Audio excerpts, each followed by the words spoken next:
Dare County Planning Board meeting for Monday, November 9 will come to order. Please let the minutes reflect that members Finelli, Barr, Gore, Hines, and Shelton are present. Beth Midget is participating remotely. She shall be counted in the present. David Overton is absent this evening. Everyone should have had a chance by now to review the minutes from the previous meeting. Do we have any additions, deletions, or corrections to those minutes? Yes. In the, I guess the next to last page down at the bottom, after the discussion of the Tanya Hill development, it says that vote ayes unanimous. But before it says that, it makes a comment that I was allowed to rejoin the meeting. That comment should come after no official action was taken by the planning board. I agree with that. It kind of looks like I might have been in the vote. Any other additions, deletions, or corrections to the minutes? Mr. Chairman, I'd like to make a motion that we approve the minutes as amended. We have a motion by Terry Gore to approve the minutes as amended. Do we have a I'll second? second that. Second by Michael Barr. Any further discussion on the motion? Hearing none, all those in favor say aye. Aye. Aye. Beth votes aye. Any opposition? Motion carries unanimous. Donna, have we received any public comment other than what we received the copies? We have two public comments on the Waves Retreat cluster home development, one from a Mr. Patrick Munson and one from Mr. C. Barton Decker. I believe those copies are at your seat. And then we also received three public comments on the Avon by the Sea RV Park from property owners that are in the subdivision to the north of that site. We received those today. They came to the DareCountyPlanningBoard.com email that you guys have, your Gmail, that should be going to all of the planning board members. And so I don't know if you guys have checked that or not, checked your emails, but they were received and you should have a copy of those public comments at your seat as well. Okay, thank you. Moving on to business, nothing under old business. Under new business, the first item is some travel trailer sites at Avon by the Sea. Joe, are you representing yourself on this one?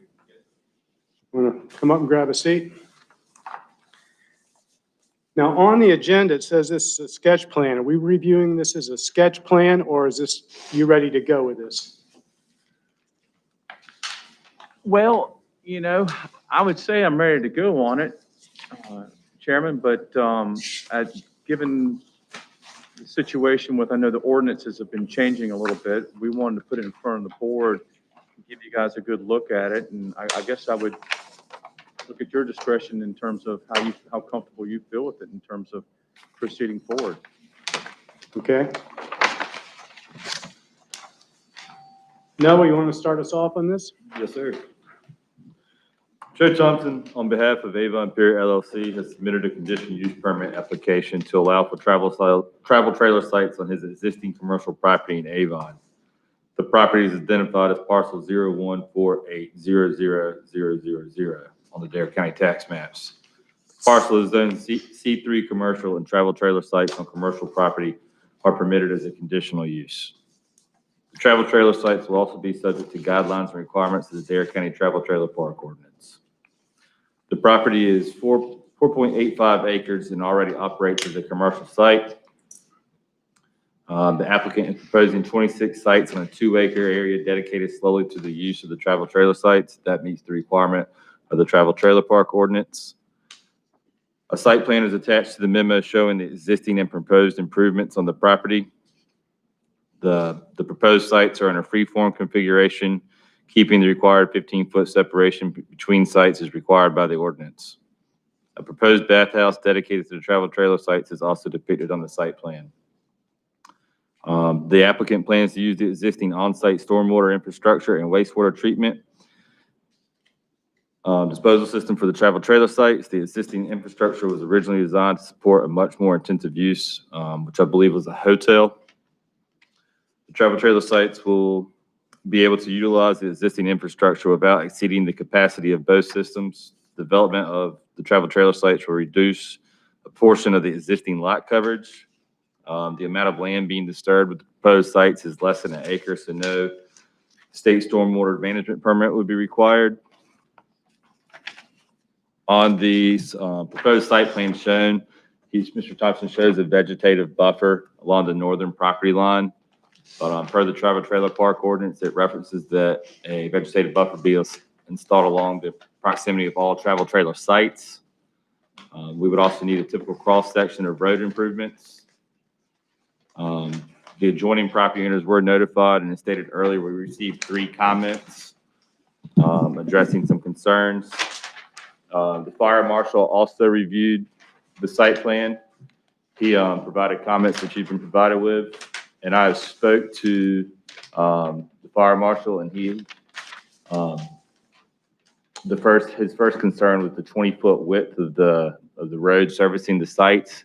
He said that the 12-foot width in the one-way area was sufficient for his fire apparatus. So 20-foot wouldn't be required for the road width all the way throughout the park, just in areas where it was 2-way. And that's all I have. Okay, thank you. Joe, for the record, would you introduce yourself? My name is Joe Thompson. I'm a resident of Hatteras Island for the last 35 years. I'm the founder and owner of Koru Village and also the owner of Avon Pier LLC, which is making the application for this conditional use permit. Do you want to add anything to the staff comments up to this point? No, I don't believe so. Okay. Planning board members, start down here. Any comments, questions, concerns?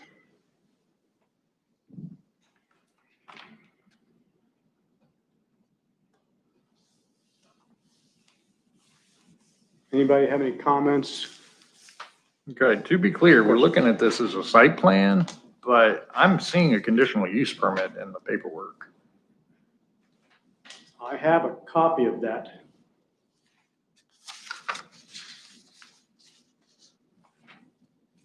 It was a cover letter from NOAA. It's And a draft CUP. Yeah, there's a draft CUP underneath.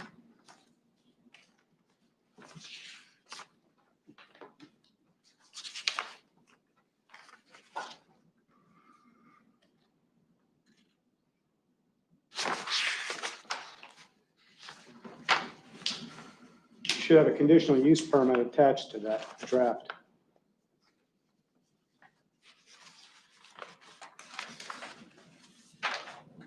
Yeah.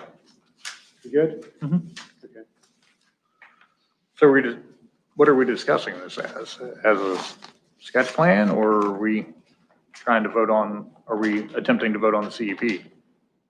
We have a CUP, Okay, and then we also have to look at the site plan. okay. Just want to make sure I was clear.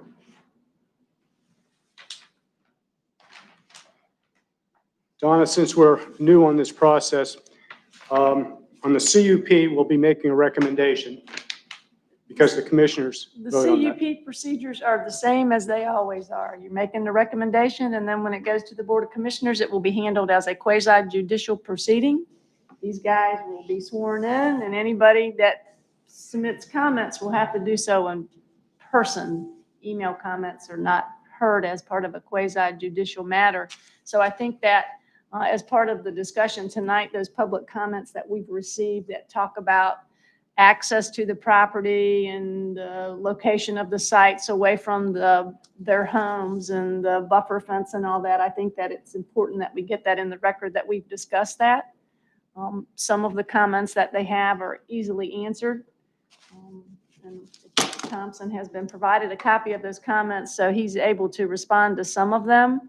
And Noah can certainly respond to the other ones. Some of them, yes, they're going to be hooked up to on-site electrical. Yes, they're going to be hooked up to on-site wastewater. They're going to have a bathhouse. The one lady talked about having a pump out station. There is no pump out station. The pump out station is not required by the ordinance. And it would be redundant in all practical purposes because they have individual wastewater hookups and there's a bathhouse. And so I'm going to let those guys take over because they did the staff work and I'm going to sit here and you guys do my comments. So. Okay. So to answer your question, we're looking at CUP. We're also looking at the site plan. Even though it says a sketch plan on the agenda, we could treat it as such, but They have paid their fees, and if you guys get to the point where you're comfortable making your recommendation, by all means do so. okay. Thank you. Oh, I'm sorry. Pull it up. Any other comments or questions at this time? Did I understand the fire marshal's comment to be that these drives couldn't be 12 feet, they had to be 20 feet?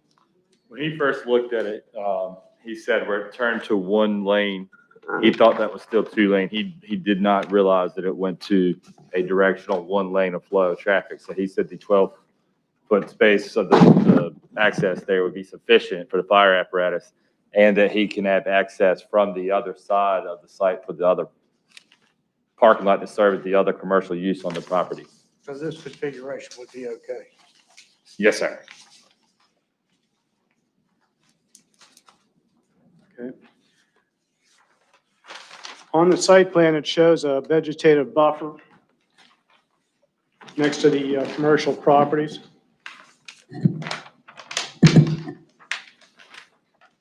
Any comments on that? That seems to meet a lot of the concerns here.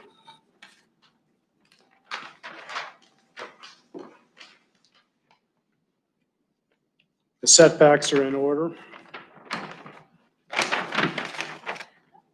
think it's worth noting that the lady who submitted comments, the owner of Lot 10 there, she talks about the other houses having a 12-foot buffer, a 20-foot buffer. I'm assuming she's referring to the drive aisle. And that sites number 12 and 13 are 13. close to her property. There is a 10-foot side yard setback. And then number 13 is almost 35 feet away from her house. And so I think the point to keep in mind is that if someone was building a house there or a multifamily structure or a hotel, that there would also be a 10-foot setback there.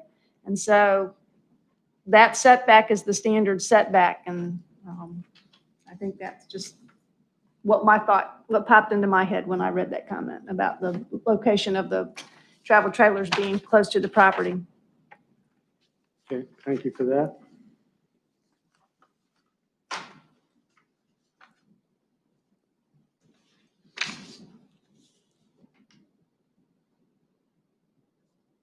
Any other concerns? Anything we need to address from public comment?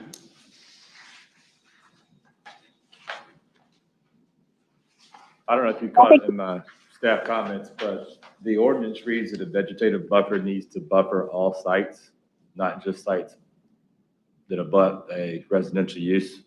It's all sites. So a vegetative buffer would need to be installed behind the sites. Even though it's his commercial property, it's a buffering of all travel trailer park sites. Are you saying that there's additional buffering that is required beyond what's on the site plan? It would be needed from sites 1 through pretty much 20. You could, and the dune would act as the buffer on the sites that are on the east side of the property.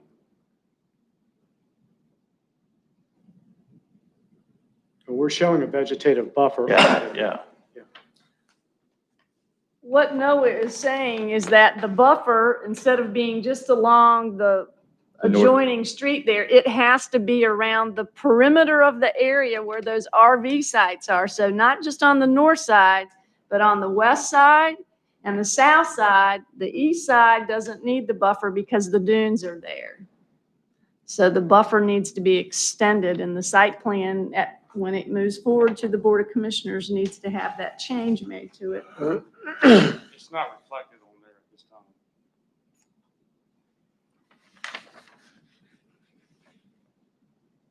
If I may, is there an option to do a fence or vegetative buffer? I know the ordinance states vegetative buffer, but is that something that could be in a CUP? It's specific that it's a vegetative buffer, and the CUP cannot delete the requirements of the ordinance.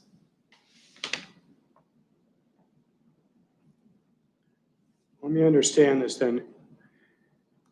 You're saying in the ordinance, he's required to put a buffer even though he's sheltering his own property? It says a buffer around the perimeter of all sites. Yes, that's the way you guys recommended that it go forward, and that was the way that it was adopted. Remember, we're dropping RV sites into an existing commercial property, and the ordinance is written for whatever other site plans may come forward after this. So there may be a site plan where somebody's putting in RV sites that's not quite as aesthetically pleasing as this, and the buffer is intended to keep the RV sites separate from the other commercial sites. If he was doing a standalone RV site, RV park here, he'd have to have a buffer all the way around it. So, yes, that's what the ordinance says. I mean, if we decide to move forward with it, though, you can put that condition on there, kind of buff around the whole perimeter, right? Well, it's not just a condition, it's a requirement of the ordinance. And so what needs to occur is that the site plan needs to show that buffer around the perimeter of the sites. However he chooses to do that. If he wants to come and, butt it up against the rear of the RV sites, that's fine. If he wants to, I don't know how he's going to run it along his wastewater there. I'm assuming that he's going to run it along the back of the RV sites. And in my mind, for the privacy of those RVs, I would think that it would help them because it's buffering from all these other uses that are going on all the site and all the people that choose to use the pier from the public there.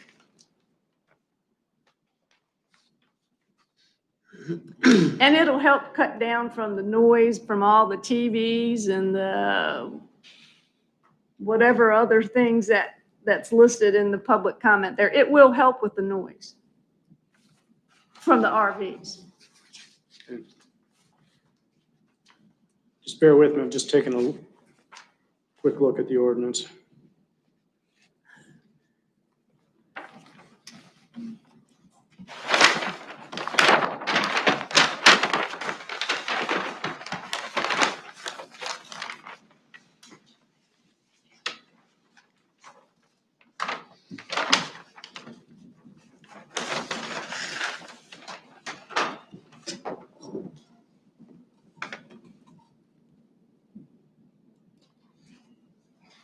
All right, the perimeter of the camping spaces shall be buffered according to section 160.22 of this ordinance.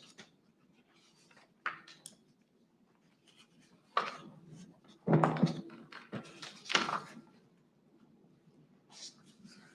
that understood? Is there any reason why we wouldn't be able to build a fence in addition? to Oh, you vegetative can put a buffer? fence in addition to it, yes, but it has to be a vegetative buffer. Yeah. Understood. And the people to the north are specifically asking for a fence. And I think the site plan shows a fence with the buffer on it, does it not? There's an existing fence Okay. over a portion of the property. Okay. Okay. Anything else jump out at anybody?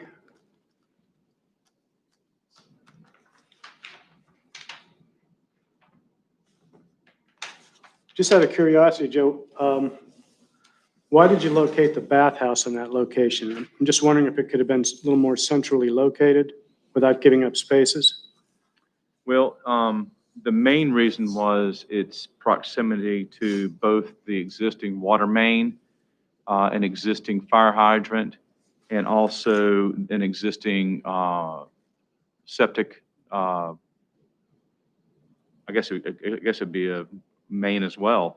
There's a lot of utilities that are already in place here that were placed for the hotel project. So we tried to line those up with what was already existing on the property.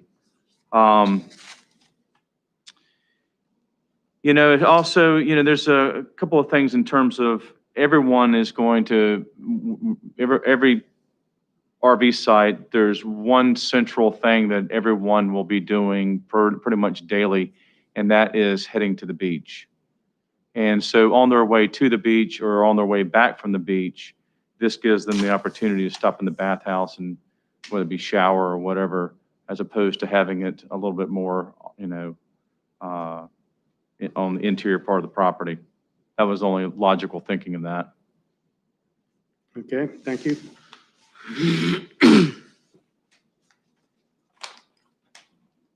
Joe, if you could please, if you could address how you envision the RVs functioning in storm situations when we have impending storms, are you gonna, how, the ordinance requires that you notify anybody that's there when there's an evacuation order issued by Dare County. And that's one of the public comments that we've got is, you know, concern about RVs being out there floating around. Well, for starters, we're not strangers to the vacation accommodation business. We own multiple properties. We have on-premise accommodations as well at the resort. So this is not something that we, you know, it's not new territory for us in terms of notifying guests and saying, hey, there's a mandatory evacuation, it's time to move. Furthermore, I mean, it's in our best interest really to have them leave. We all know that. The way that this is going to operate from a business model standpoint is the reservations, it will be largely online in terms of making reservations and transactions.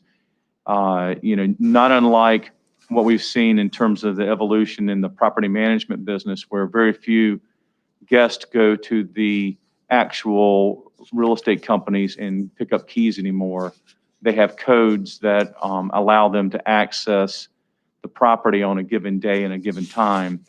We'll have a secured gated entrance that functions the exact same way. If you have a reservation for site number 7 on a certain date, your code to that gate will be activated at that time. So, you know, a lot of the communications, quite honestly, will be happening, I guess, electronically, if you will. So, you know, we can build in on their confirmation emails. We can put in a clause in there. I'm sure there'll be multiple clauses in there about quiet hours, you know, clauses in there about if you're traveling with a pet, what's permissible. But we can also have information in there about, in the case of a mandatory evacuation, this is the rules, here's what you got to do. If it comes down to it, you know, we, just like anybody else that's in the accommodations business on the Outer Banks, I imagine everybody's knocked on somebody's door at one time or another and said, hey guys, no, they're really serious, it's time to leave. So we're not, you know, we understand that that may be you know, a situation, but trust me, we don't want anybody's, the irony is that everybody in Avon comes and parks on my property every time there's a storm. That's the funny part about this, you know, the particular clause.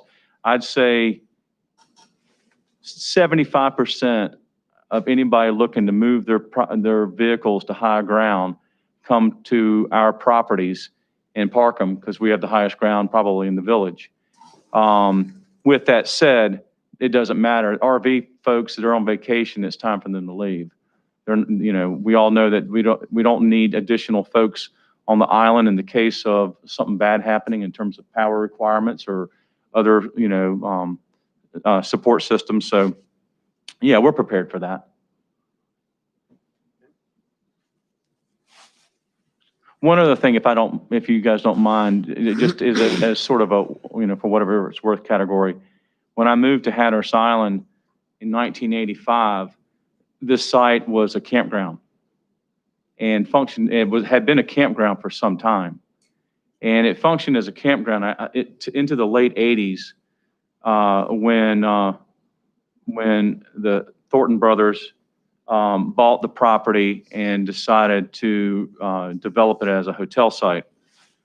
They then removed the campground from the property, but every now and then we'll hit something and it's like, what was that? And it's an old campsite. We believe that with the trends that are happening and how things are evolving, we feel like, and by the way we are going to be branding this is as an RV resort.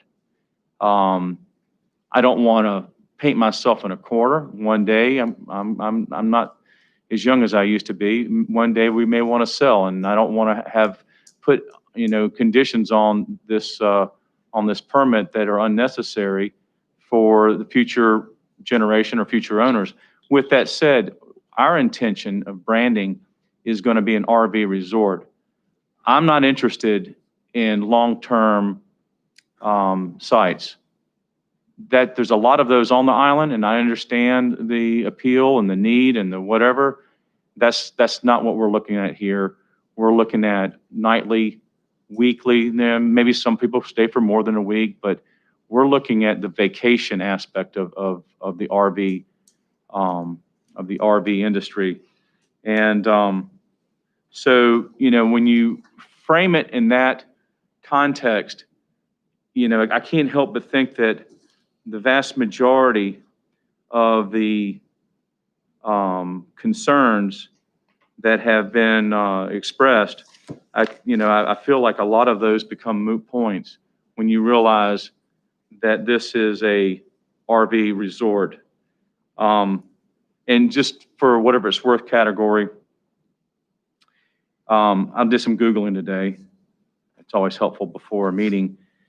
And I found that the average number of people staying in an RV traveling, it depends on the source you look at, but it's between 2.2 and 2.8 people per RV. So if you do the math and you spread it out over this piece of property, it's actually not the highest intense use of the property. You could put a lot more people on the property through big vacation homes or a hotel or some other use.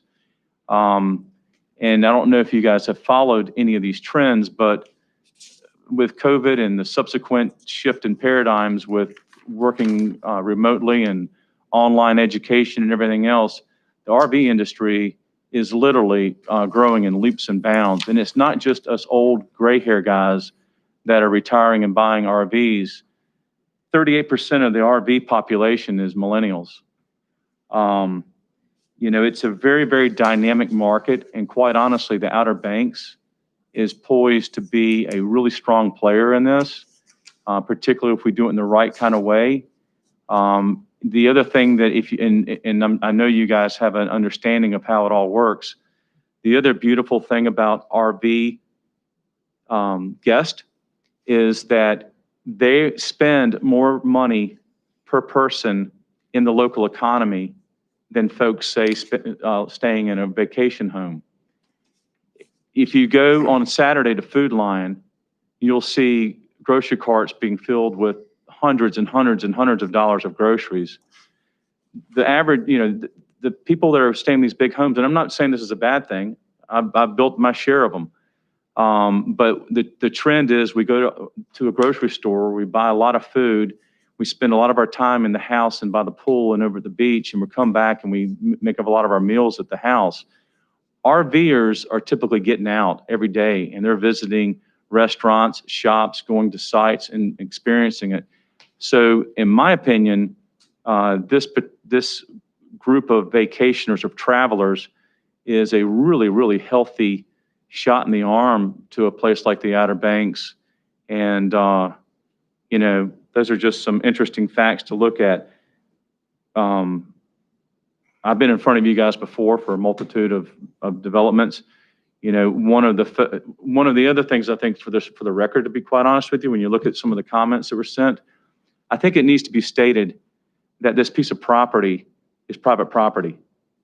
Avon Pier LLC owns almost 5 acres of oceanfront that's private property. And it gets treated daily as if it was public property. It's one of the few accesses to the beach. There's a lot that goes on there that, you know, that I have to turn my head and say, you know what, this isn't worth fighting over. But it's private property. We're the ones cleaning it up. We're the ones paying the property taxes. And, you know, it's for people to be able to walk across the property and access the pier or access the beach or whatever.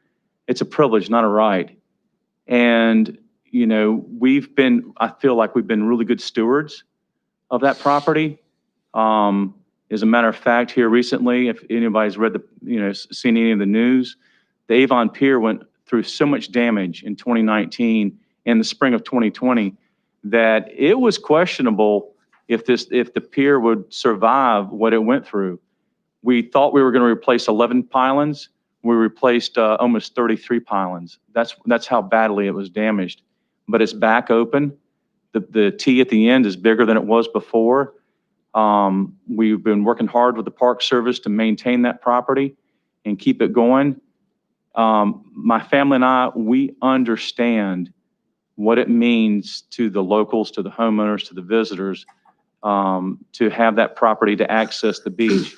At the same time, the record needs to reflect that it is private property. And we're just trying to bring a use that we feel like is way underserved and would do a lot of good for a lot of people. That's all I got to say. Okay, thank you for those comments.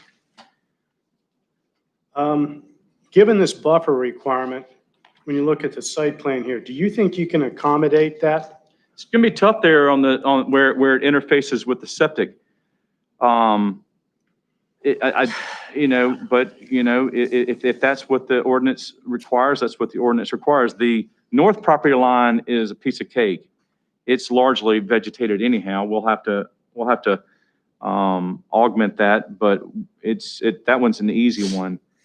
The property line, I guess, is to the south that will interface with the parking for the pier, the existing pier parking.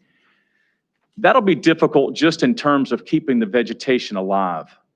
We all know how rough it gets. Every foot you get closer to the ocean, it's harder and harder to keep plants alive. I mean, you know, a fence would survive better than vegetation. My thought is, you know, we'll put a fence regardless, and then we'll put the vegetation in, because I know how it goes. You know, not all that vegetation will survive, and we do need a physical buffer between those two uses. The practicality of putting it where it interfaces with the septic is, you know, that's at the will of the board. I mean, it's going to be tricky, but you know, I don't see it as impossible.